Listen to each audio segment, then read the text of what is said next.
A reported cell phone ping in a small town in Idaho has police and a family on the hunt for clues in the disappearance of a 29-year-old Colorado mom. Kelsey Berreth was last seen on Thanksgiving. Surveillance video shows her at a Safeway grocery store in Woodland Park. Now, it's a couple hours south of Denver. And 3 days later, when she hadn't been heard from, police were asked to do a welfare check. Now, the East Idaho News reports that Berreth's cell phone pinged in Gooding, Idaho. That's a town about 800 miles from her home. This happened November 25th, again, 3 days after she was last seen.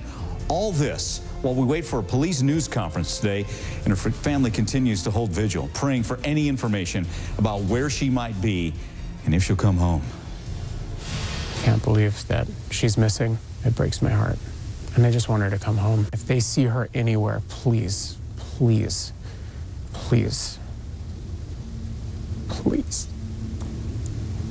say something. So at least our big questions. One, what can we learn from that reported cell phone ping in Idaho? And two, what do we know about the days leading up to her disappearance? Joining me now, Eric Grossarth, reporter for the East Idaho News. What can you tell us about this cell phone ping, Eric? Yeah, so Kelsey went missing, of course, on the 22nd, Thanksgiving morning. And her cell phone was pinged a few days later on the 25th in Gooding, Idaho, which is 700 miles roughly from her home. Now, the cell phone pings are actually really accurate. I spoke with Verizon this morning, and they said that they can get these cell phone pings where the location of the individual is within a few hundred feet.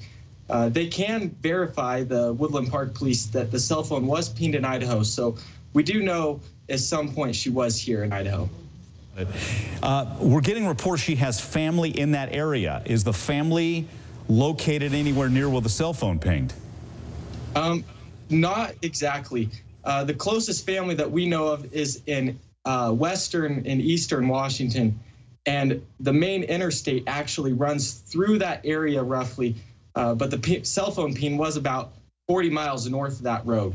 So no family ties to the area. All we do know, though, is that the cell phone was pinged. Gotcha. Okay, huge lead at this point. Eric, nice work. Eric Grossarth from the East Idaho News. We appreciate it. Let's bring in James Galliano, law enforcement analyst, retired FBI supervisory special agent. James, let's talk about this cell phone ping as an investigator. What are you doing with that? Signal intelligence is really important, and I'm sure, Mike, there's probably a lot of other things they're probably picking up as well. You know, we've got a large digital footprint nowadays between cell phones and laptops and easy passes and opening up, you know, any type of computer device. That's going to help investigators. But in this case, it seems like there are a lot more questions than there are answers. And I'm pretty confident that interviews are being conducted right now. And that's going to be the best part of the leads on this. A lot of times in missing person instances like this, they involve family members. Now, it could be foul play involved, but it also could be somebody that just left the area and didn't want to be found. So we know that she didn't take her vehicle. We know she didn't take her purse. A lot of confounding things, but I'm sure the criminal investigators are working really hard right now, especially since the FBI and the Colorado Bureau of Investigation are basically partnered up right now with the Woodland Park Police. So you've got three excellent agencies working on it. Got it. So we know this about her, that Kelsey's mom of a 1-year-old, and maybe there's no way she'd leave the 1-year-old, which leads to, okay, who's the father of the baby? That's got to be one of your first interviews, right? Absolutely. We also got to take this into account, though, Mike. At any given time, there are 100,000 missing persons reporting across the United States.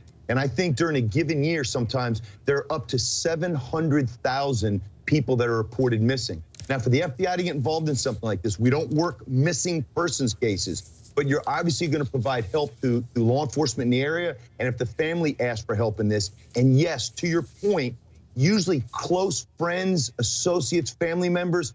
Heck, in Colorado recently, the Chris Watt case was a very big case we covered where the father had something to do with it. So yes, immediate family members are certainly going to be people that we're going to want to talk to. Got it. We know in the days leading up to her disappearance, there's surveillance video of her seen at a Safeway grocery store. What can you do with that? Well, you know, unfortunately, not every area is Manhattan. If somebody goes missing in Manhattan, every street corner is covered by a surveillance camera, whether it belongs to the police or whether or not it belongs to just private business. Now, we're talking about areas in Colorado that are rural or suburban and places in Idaho that are pretty remote. So that's going to be pretty tough because a lot of times in urban areas, you can piece together someone who's missing, their movements over the course of a couple of days. A lot more difficult to do in rural areas.